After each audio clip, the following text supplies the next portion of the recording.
Hi, I'm Kent. And I'm Anna.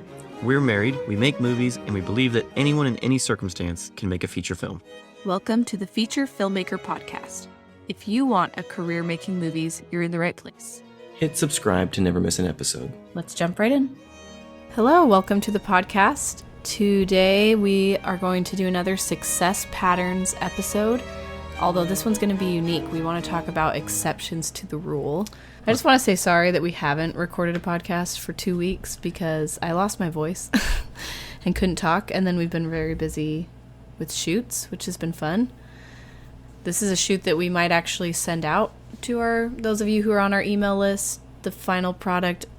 Yeah, I think it's just a commercial. Or maybe we'll just talk about it because I think the way that we're making it has been interesting. And yeah, we might do an episode on it and the things that we've learned from it. I mean, we typically do shoots, but this particular shorter form project, we've been experimenting with workflow, and some of that experimentation was just, it just happened that way. And we have been learning a lot from some of the strange things and yet interesting things that have been happening. So, yeah. Anyway, we might talk about that, but that has sucked away some of the time that we typically spend on a podcast episode each week, which usually production won't get in the way of podcast episodes, and we might just have to adapt, but we apologize for missing the last couple of weeks. Well, we got a really nasty stomach bug, and then if I lose my voice, there's really nothing we can do about that. I could record one by myself next time. Maybe I should show up and not leave everyone hanging. Well, but I was excited to do this one with you. We've talked about this one for a little while. We mentioned it in an email that we sent out, again, probably a week or two ago. A few weeks ago, yeah. Talking about people who want to make their first feature film be $1 million or more, and how common it is that we get that question. People want their first film to be a huge budget or have name actors in it, and we've almost never found examples in these success pattern series that we do and the studying that we've done of modern day successful directors and how they got to where they are. Almost no one skips these steps or doesn't follow these particular patterns and rules that we've outlined. But today we want to talk about some people who may appear to be exceptions to those rules and their situations, and give you some context on that. Yeah, so to clarify, typically what we recommend is for people to do their first film for anything less than $200K, and it can be significantly less than that. And so really the number doesn't really matter. What it is resource filmmaking. You're making a film within the restrictions of your current resources. So if you know someone that you think would be willing to give you X number of dollars, let's say it's even more than $200K, and you're like, no, these people would be willing to invest that in me, by all means, do it. But most of us just don't have that kind of access to someone who's just already ready to invest. And so whatever you do, we recommend that amount of money is determined by what you have access to. That doesn't mean that that's money you have in the bank. We actually raised the funds for our first feature through private equity investors, actually. And that is the process we teach, so you don't have to use your own money. You can, if that's the way you want to do it, or you can do a Kickstarter. Many of these filmmakers, like we talked about Christopher Nolan on the last episode of Success Patterns, did use his own money. He just paid week to week for film stock. That's all he did, was they raised up a little bit of that. And the point is that you're using your resources so that you can make something that no one can stop you from making. Or in other words, you don't have to sit around and wait for someone to give you permission, whether that permission is given in the form of a green light or money or the right people coming on board. You make it with the people you've got, the money you've got, or could get, And even you might decide strategically to stay under what you could get. Because, again, this is not how you're going to make films forever. This is a proof of concept. This is showing your first film, how much you can do with very little when it's your first time. And most people's first films are not good. Just like the first time you do anything, it's not going to be good. Now, most of you have done films before in other forms, short forms. You've, worked around it. It's not actually the first thing you've made. Right. It might just be the first feature film length. And most people who've made feature films haven't done nothing. Right. So it could be good. They've gotten an education somehow, whether they've made videos or commercials or short films, or they've gone to film school and probably made homework assignments and probably a mixture of many different things, but they've worked, they've tried, they've learned this craft. You can't just... Yeah, but there is still a learning curve, and so it can be strategic to keep the budget low so that the profit is high.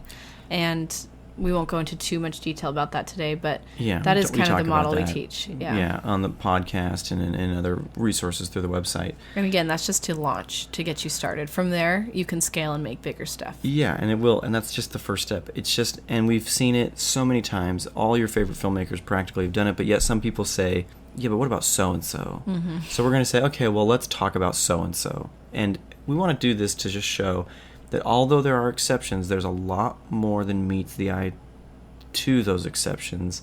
And we want to talk about why and how they became those quote-unquote exceptions. Mm-hmm. So the first one on the list is Quentin Tarantino. Mm-hmm. His first film, Reservoir Dogs, I believe was in the ballpark of $1 million, and this was in the 90s.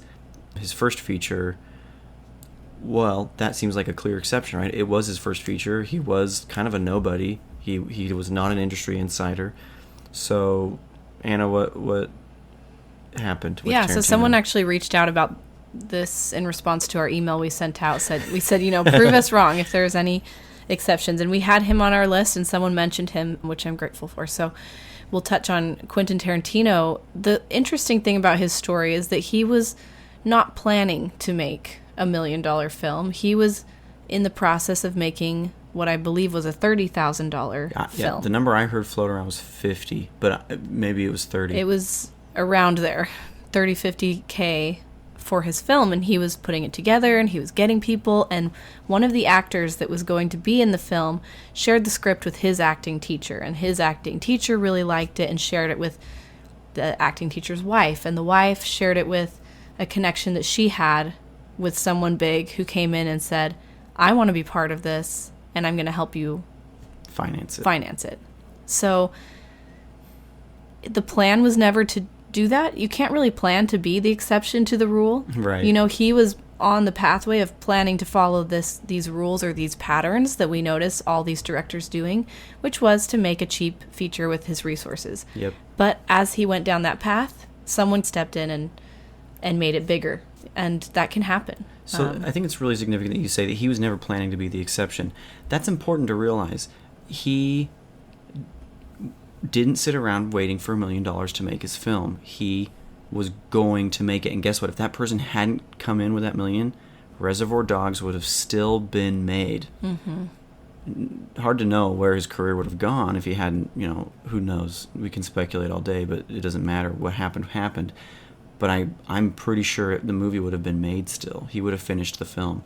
And that just goes to show that had he not had that attitude and that approach, the movie never would have been made. If he decided, I'm going to wait for the $1 million, he may not have written the script. He may not have put the actors together and prepared shoot dates, and then the actors would have never shared it with their coach and their wife, and he had to be at a certain point where he already had an actor lined up for the part who was sharing the script. That's an advanced stage of pre-production. It is. And so, if you're writing a script and thinking, I'm going to send it around and, get people interested, and then you're waiting around for people with lots of money to jump on the project, it's true. You could wait years and years and years, and maybe forever, and it just never happens.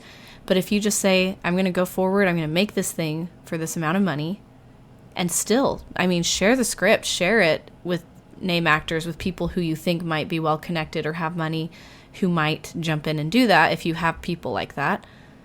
But I wouldn't plan on that. I wouldn't count on waiting to start the film until that happens. And then the other example we have of this exact same story was Rebecca Thomas. It's almost the identical story. It is. And she's someone who was an alumni at the same school that we went to. We met her at a writers' conference. She worked on Stranger Things. And she's gone on to direct at least one episode of Stranger Things. She was slated to do a Little Mermaid project that I'm not sure about now. but she's definitely working in the industry, and she's been really successful, at least in terms of the groups of our peers, that have come out of BYU. She wasn't necessarily our generation. She graduated before we did. She's an interesting example. Her first feature, her very first, was a budget of about $1 million once again. And the exact same thing happened. They raised some money on Kickstarter. They were getting some funds together. I think their budget goal was $50,000. Mm-hmm. It's always $50,000, I feel like. And And not always. That's not true. There are some that were much less than 50. Much less, yeah. Much more successful directors have done them for much less. Have done first features for much less, you're right. But Rebecca Thomas had the same thing. Her producer showed it to someone who decided, I'm going to executive produce this film. We're going to put $1 million behind it because they liked the script so much. And again, they had cast it. They had DPs. They had everything. It was that one was one where she fired the DP and replaced him. And we've heard this from Rebecca Thomas herself, and she, I think, replaced almost the whole cast. And they cast their lead actress, I think it was like a week before starting the money shoot. Came in right before. It was right before production. It was right before production. They got all this money, and they said, okay, we need to rethink this. They recast and recrewed, and they got better resources pulled together.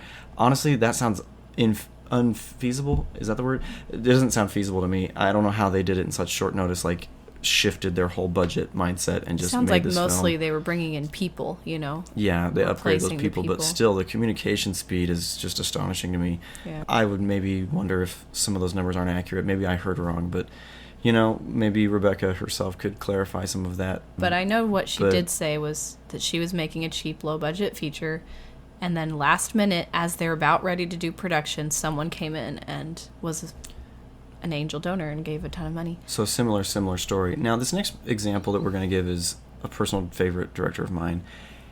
It's a funny one because he's not really an exception. His first feature film was Shotgun Stories. We may do an entire episode on him later, maybe not, but his first feature was, once again, $50,000. This is Jeff Nichols. But why was he an exception? Well, he might seem like an exception. This is another example. So sometimes they're planning to make a cheap feature film and someone steps in and donates money. This is a different situation where, looking back, you say, wow, they got a big name actor in their film. How did they do that? That's why his first feature was so successful, was because he had a name actor. It's easy to come to that conclusion looking back, but if you understand the context of the story a little more, it really wasn't that.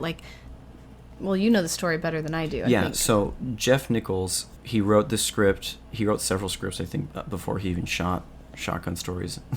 And they had $50,000, and they were going to shoot it on 35mm film, which they did do, which to me is mind-bogglingly expensive sounding. That's probably where almost all the money went. Yeah. And just the celluloid itself.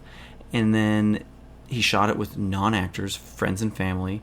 His mom made the food. His mom made the food. He did a great job directing those non-actors, but he saw the movie, I believe it was 8 Mile, and he saw Michael Shannon in 8 Mile. And Michael Shannon was not an A-lister by any means, but he was a name. And he said, I'm going to cast Michael Shannon in every movie I ever make. He said that. And he reached out to Michael Shannon's agent, sent the script. Michael Shannon's agent gave Michael Shannon the script and said, don't do this movie. This is a first-time director who doesn't know what he's doing, which is usually what most agents are going to tell their actors, right? Don't work with this first-time director. But Michael Shannon read the script and just felt like, I'm going to do this, and I'm going to do it pro bono, no pay. I really like the script, and I feel like this guy he's kind of like the F. Scott Fitzgerald of movie scripts. He's just a great writer, and so he just wanted to help him. So he did. He helped him, and he did this movie with him, and that probably helped the movie get some legs at festivals mostly. But once again, Michael Shannon, I don't think even back then was the kind of actor who could he wasn't Chris Pine, he wasn't Chris Hemsworth or anything that would just be like, oh yeah, just walk that straight into Sundance, because Sundance is going to take any indie movie with a big actor like that in it, because it can sell. Michael Shannon wasn't the kind of actor I feel like who carried an MG of like a ton of money. The reason that movie did well was because the script was good. That's why the actor was interested in the first place, and they were gonna make it. They were just gonna make the movie anyway. Yeah, and he did cast mostly friends and family, and again, it's not like he was counting on this actor being part of it. And Michael Shannon wasn't as big of an actor as he is today. Back then, no, now he was a little side character A-list. in something he saw, and thought he did a really good job. And so that's one where, out of context, you might be like, "Whoa, Michael Shannon was in his first film. That's huge." But they grew together in a lot of ways, and so that happens too. And here's the thing, the script is what brought him on board, and that sometimes happens. Many of our listeners who we talk to and who sign up for consultation calls and such, they will often be in the script writing process still. And so once again, set a doable budget. Get the movie made. Don't wait for, a name actor to get involved. But what does that? Does it mean you shouldn't reach out? It doesn't hurt. I think it's good experience. We've reached out to some of the biggest name actors ever. We've talked to their agents. We've gotten responses from A-list actors, B-list actors, really talented actors that maybe aren't as big. We've talked to their agents. We know what some of these people's rates are. We know what they're looking for, what they're interested in doing, what they're not interested in doing. You can email their people. You can get their information right on IMDb Pro. You can definitely get it to their agent, not necessarily to them unless you have some money to already, to offer, and then they are required to pass it on. But or a reputation, which that you is one of the won't steps have until you make a film. It's one of the steps on our checklist, and I recommend doing it. But it's just I good am learning actually experience. Relieved that we didn't get a name actor on our first film after the experience we had on set. That would have been really hard. I think it was just way below any standards they would have been used to, and that's something even Chris Nolan talks about with DPs. He said some people say you got to get like a really sexy DP who can just make beautiful imagery, and he said I don't agree with that because most of those DPs are going to want, especially just gear that you're not going to be able to provide, and they wouldn't be used to or comfortable working in those kinds of situations. So just shoot it yourself or have your friend shoot it, who's like good enough, and tell a great story and direct it well, just be an artist. And I agree with him. It's, you don't want to have to deal with like, man, can we like put up a trailer, or are they going to be willing to, it sounds like Michael Shannon's pretty cool because he didn't care, but anyway, so who's the next one on the list? Okay, so that's another type of example where there's name people that all kind of become name people together. The next example that we sometimes see is someone who is already successful in the industry in a different position. So it's their debut feature film that they've directed, but it's definitely not their first feature film that they've been a part of. So the examples we gave, there's tons, but Emerald Fennell did A Promising Young Woman, and that's a really recent example. First, that was very recent. Her first feature film that she directed, but she already had a career as an actress before that. Same thing with Kenneth Branagh, who we also put on the list. His first feature, I believe, had a $9 million budget, but he was recognized like as a huge actor before that, especially with Shakespeare, and he was doing a Shakespeare movie. Yeah. And so this is not an uncommon tale. These are just two of many names of actors turned directors. Or DPs turned directors. The DP turned director, biggest example would be like Willie Pfeiffer's first film was Transcendence with Johnny Depp. Super big budget. But he had DP'd loads of movies for Chris Nolan up to that point. And so Chris Nolan, he kind of rode his coattails and then went on to direct that movie. I don't think he's directed very many movies since, if any. Someone else can look that up and fact check it. But I think struggled with Transcendence. It seems like the movie didn't do so well, and that might be because he entered the directing game too big. And I think sometimes it's good to learn how to make movies with very little money, like Chris Nolan did, and it puts you in a place of great resourcefulness when you are bequeathed such a heavy responsibility. And so DP directors, actor directors, that's even writer directors, people who start by writing a lot in the industry. They write a bunch, and then they end up finding themselves in the director's chair after they've already written some pretty prominent films. Yeah, and they might not even be credited on those films. Like Damien Chazelle did make a first feature, but even after that, he wrote for some large-ish films. Some got some decent exposure. 10 Cloverfield Lane. 10 Cloverfield Lane came out right around the same time as Whiplash. I think it was just before Whiplash. But he wrote both of those scripts, and he was offered to direct either, and he chose Whiplash, and someone else directed 10 Cloverfield, which was actually also a directorial debut. We should talk about him. Yeah, again, someone reached out to me this week and asked about him and said, I heard the director of Whiplash started with a short and had this big actor in the short, and then he made the feature. Maybe I could do something like that. Yeah, he got J.K. Simmons in his short film. And it's so much happened before that. It's like, how did he do that?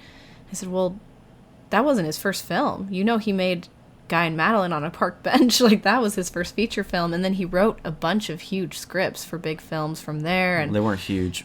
I mean, they weren't tent poles. But you're right. There were some. They were big, and they got picked up, and they got made. Name actor. Some of them had name actors. Like, Elijah Wood.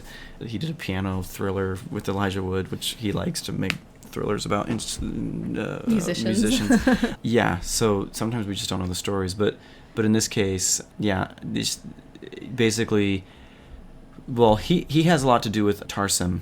Tarsem directed a great movie called The Fall, and he's gone on to direct a lot of action movies and thrillers and horror flicks and stuff, but none of them, I feel like, have lived up to how good The Fall was.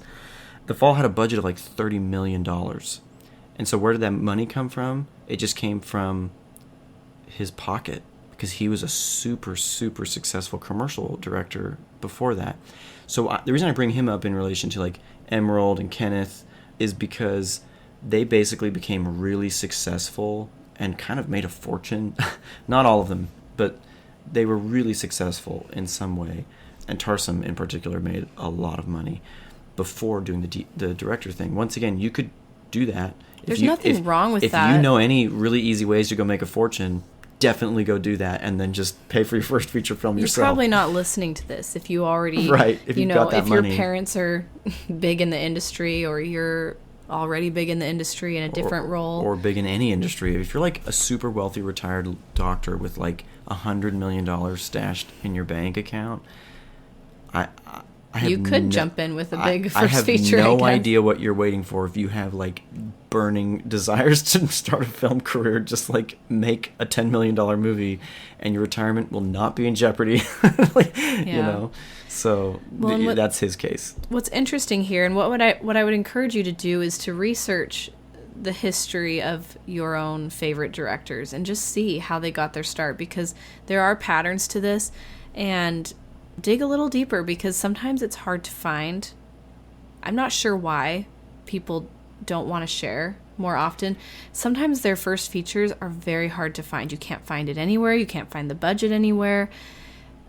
It seems like people are trying to hide them away, or they'll say, it was trashed. My first serious feature was this one, but you made 2 or 3 later. You're talking about Paul Thomas Anderson. He's an example, and Paul Thomas Anderson also had a parent who was a big actor. And so, again, if you don't know these little details, it might seem like they came out of nowhere. They were a prodigy. They were whatever. Yeah, exactly. That it is possible to just break out with this huge, expensive feature. And I don't want to say it's impossible, but I have yet to find... It's not impossible, but you're taking the risk of it never happening if you sit and wait. So you can sit in the waiting place, like Dr. Seuss calls it, or you can do what you can do now with the resources you have now, and don't wait for anyone to give you permission to make the film.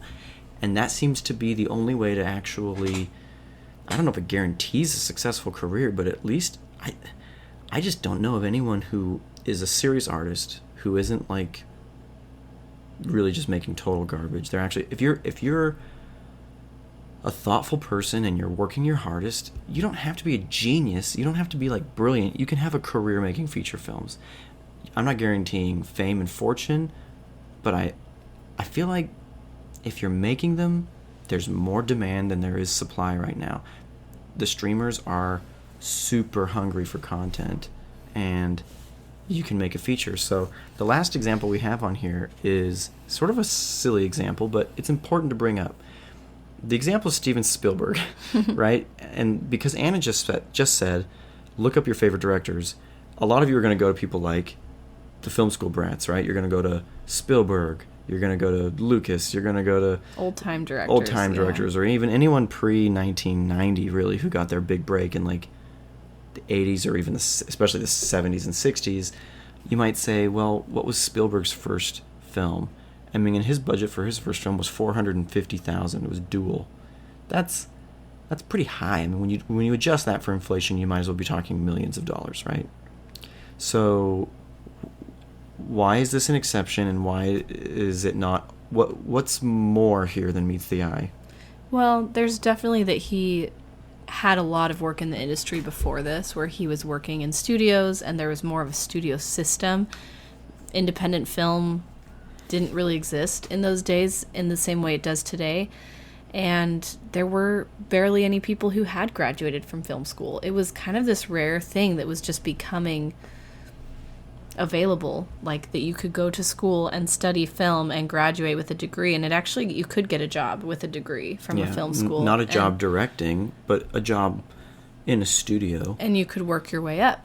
And this is the old-fashioned way to do it. And it wasn't as inundated probably then as it is now. So there's a lot of factors at play, but something to remember about Steven Spielberg is that he directed Duel, which is a direct-to-TV film. But before that, he directed several episodes of television. And before that, I'm sure he was doing other jobs on sets and on movies.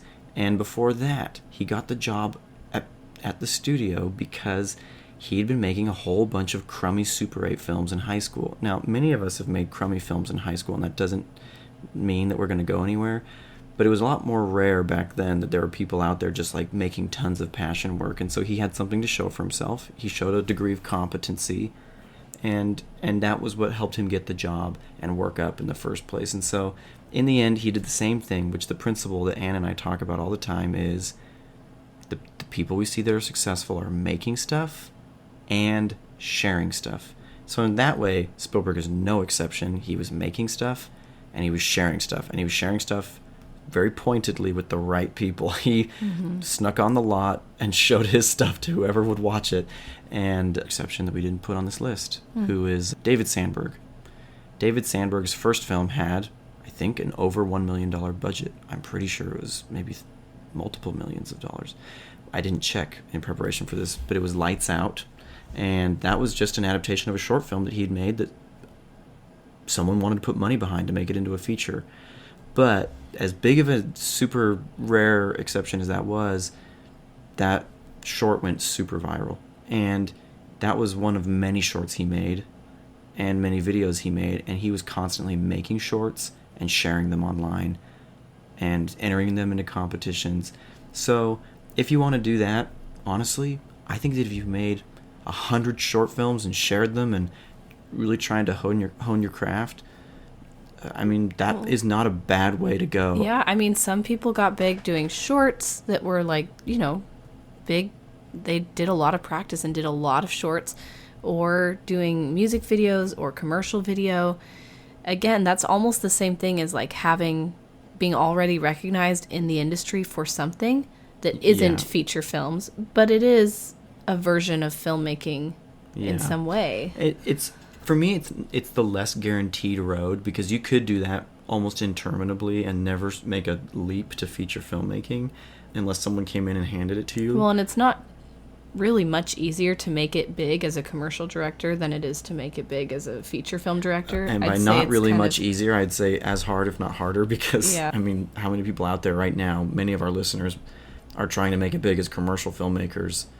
And probably more people have made commercials than feature films, so you kind of have a bigger pool of competition. I think it's a more competitive space than feature filmmaking, because the people who have the patience to tell a thoughtful story are much fewer than the people who can pick up a camera and shoot sexy footage. I mean, like really high quality cinematography and, beautiful facial expressions.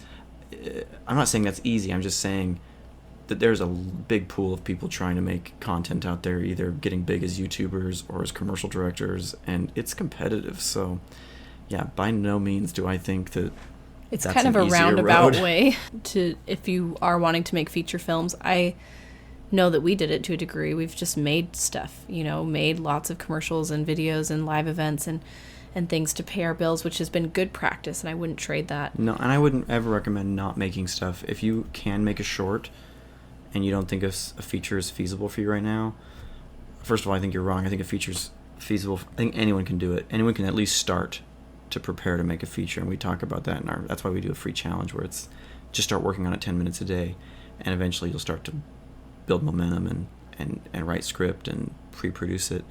But I mean, if you can pull some resources together and make short content, once again, by all means do it, because making and sharing those are the two musts. Yeah, I would say the growth is exponential when you actually do the work. And I kind of think of it like gardening. I like to compare a film to gardening in a lot of ways, but if all you have is a few tomato seeds, they're tiny, right? And you're wanting to have like a whole field of tomato plants to sell, then you could wait and try to keep saving up your seeds until you have enough to plant the whole field. Or you could plant the few that you have and nurture that for a year. And then you get a plant with maybe 3 or 4 tomatoes on it. And guess what? You've just quadrupled what you sowed. And then you can take all the seeds, which tomatoes have lots of seeds, all the seeds from those 4 plants, and spread those out and plant them. And it just becomes this exponential growth where before you know it, in a few years' time of nurturing what you did have, you can grow that to something huge that you were dreaming of. And so if you have a great script or a great idea and you want to make this film that's huge, that's okay. Hold on to that. You can still do it, but start with what you have. And whether that's making shorts or commercials or, you know, just little passion projects, start there if that's what you can do. That's how we started. We just did film a week, no matter what it was. We said, we'll just film ourselves going rock climbing, or we'll just do a little documentary. We'll do a spec ad for someone, until we started to get paid for work like that. And then eventually got to the point where we believed that we could make a feature film, and we did. And so it's just exponential every time you actually put those seeds in the ground, you know, every time you actually create a finished product. Well, and share it.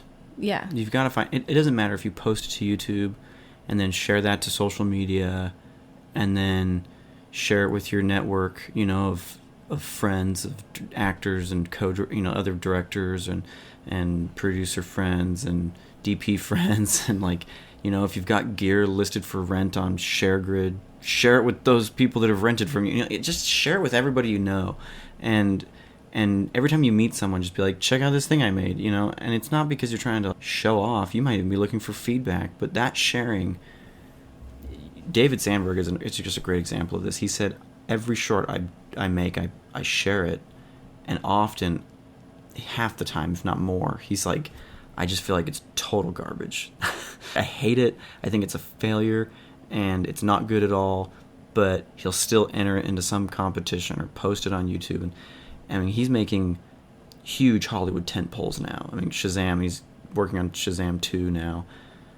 And he still posts like little short horror films that he makes with his wife in their house at night by themselves. And it's just so cool that he's still making stuff and sharing stuff, and he's not too good for YouTube or for, you know, anything.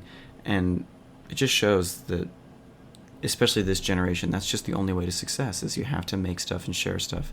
Because at this point, there's just nothing that anyone cares about except the proof that's in the pudding. Can you make a feature? How does it come out? And, you know, what is your artistic sensibility? And no one knows what that is unless you show them some art. So you have to get making. Yep. So kind of the twist in the theme of this episode is that the exceptions to the rule were people who followed the rules and then became an exception unexpectedly, you know?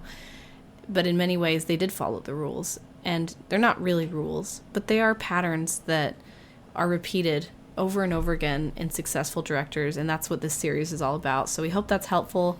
And if you have questions or comments, please reach out to us. We love to get your emails and be able to address specific things that you're thinking about or hear your thoughts about what we're sharing here. So feel free to email us at films@invisiblemansion.com anytime, and we look forward to hearing from you. Yeah, we'll see you next time. See you later. Bye. Bye. Thanks for joining us today. If you like what you're hearing on the podcast, you'll love the Feature Filmmaker Academy, a program designed to teach anyone how to finance and finish a feature film. There are many resources teaching you how to do a great job, but what they don't teach you is how to get the job in the first place. You cannot have a career making feature films until you've made at least one. Anyone can make a feature film using our proven model. It's risk-free. If you follow all the steps in the program, you'll finance and finish a feature film, or we'll give you your money back. Learn more at invisiblemansion.com/feature filmmaker, or click the link in the show notes. If you find this free resource valuable, we'd really appreciate it if you leave us a review or share it with another filmmaker. We'll see you next time. Bye. Bye.